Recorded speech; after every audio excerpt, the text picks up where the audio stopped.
Anyway, we've obviously been talking lots about some of the madness going on, but actually, some common sense did prevail this week because an employment tribunal did actually reach the right decision. With regards to my next guest, I'm just delighted to be joined by the Executive Director of Sex Matters, Maya Forstater, to Tice Talk. Maya, a very good morning. Thanks for being with us. So this was obviously a very, very significant week for you in that you won your, what I think is the final case. Is that right? Tell us what happened and the history leading up to it.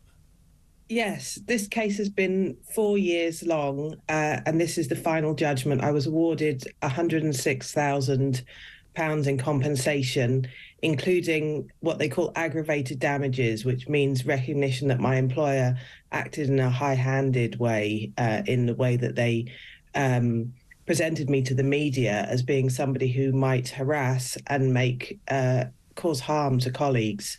So it's a complete vindication, and obviously the money is nice, and it sends a message to other employers that discriminating against people because they have the perfectly ordinary belief that sex is real and sex matters will cost them serious money.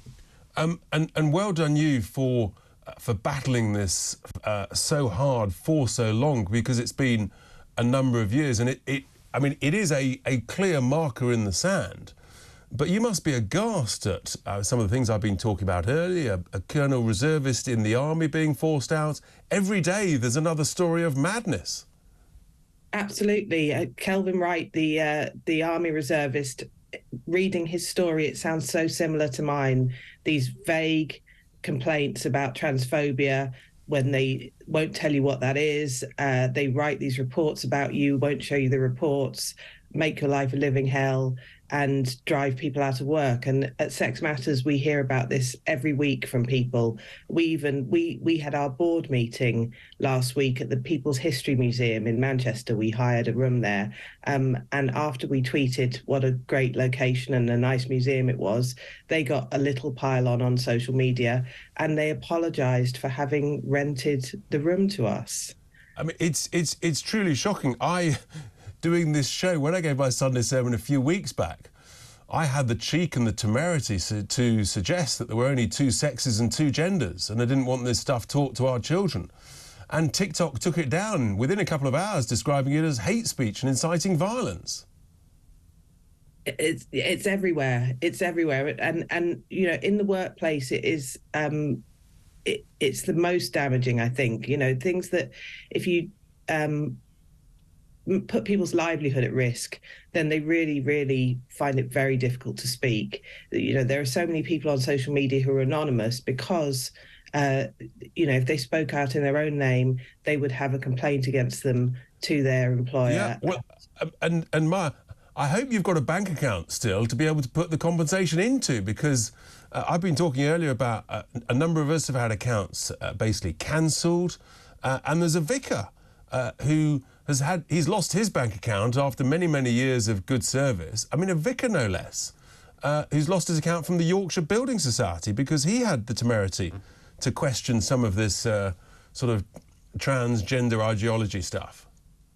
I hope some of these people are willing and able to take this through the courts, because we have protection against discrimination based on your belief, and banks can't just throw you out as the customer because they don't agree with your beliefs. It's exactly the same as saying we won't serve you because you're Jewish. You have the same protection for your beliefs if your belief is that sex is real as if you had a religion.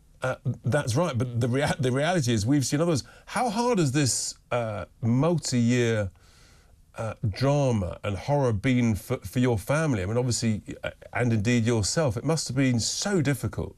It has, and the worst thing on my family, I think, has been to see me traduced in the media as being somebody who might harass somebody who might cause harm. And that's what the Centre for Global Development, my employer, did.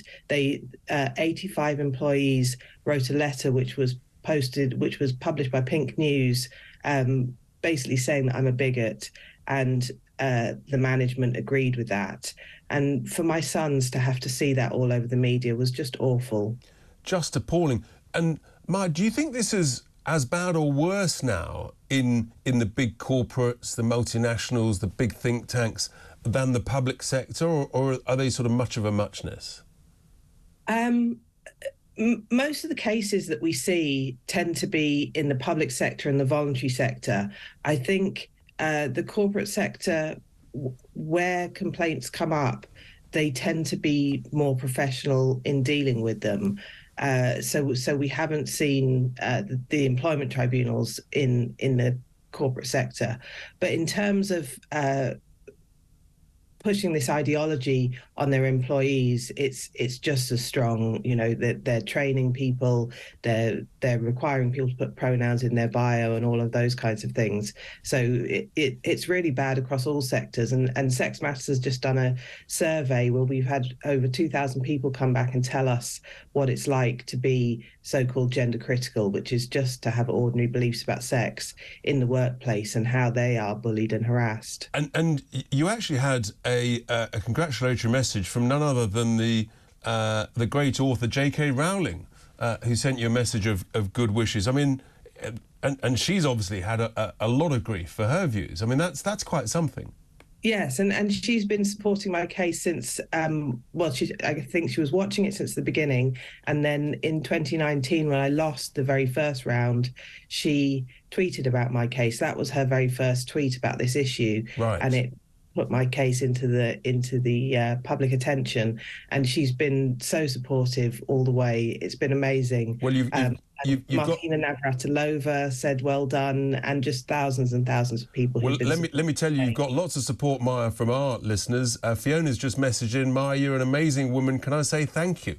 And that's the thing is, what amongst all the grief, and some of us, you know, we get it for putting our head above the parapet, but there are so many people out there who are so grateful for people like you standing up. Just whilst I've got you, Maya, you may have seen the story about police officers at yesterday's London Pride March being banned from wearing the badge of the Union Jack that they have on their uniform with a thin blue line, which is a sign of respect to officers who've lost their lives in the course of service. Where does this end? I didn't see that one. I was watching the argy-bargy between Just Stop Oil and Just Stop Puberty, I'm afraid. It's just unbelievable. There was, I mean, Just Stop Oil. We're trying to find out who's got their bank accounts. But and then the other story finally is that we're now reading the NHS nurses course at the University of Essex. They've actually got a module on how to strike and how to be an activist. All of this at the taxpayers' expense. I mean, it's a never-ending sort of trend downwards, isn't it?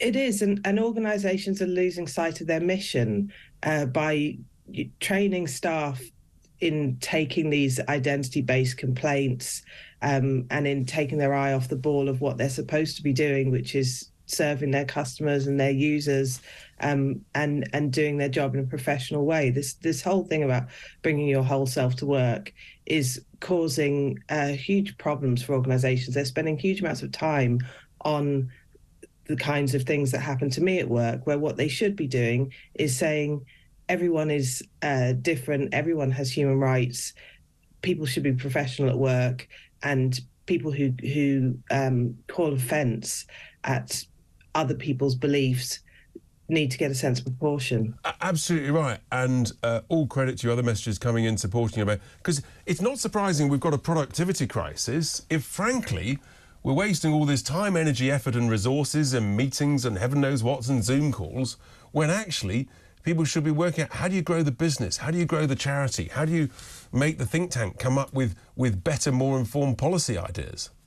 Yeah, how to think. Don't stop your employees thinking. My concern is they're encouraging them to think the wrong thing. Maya, thank you so much for joining me this morning. The right result for you. You must be delighted. Let's hope that is the end of it.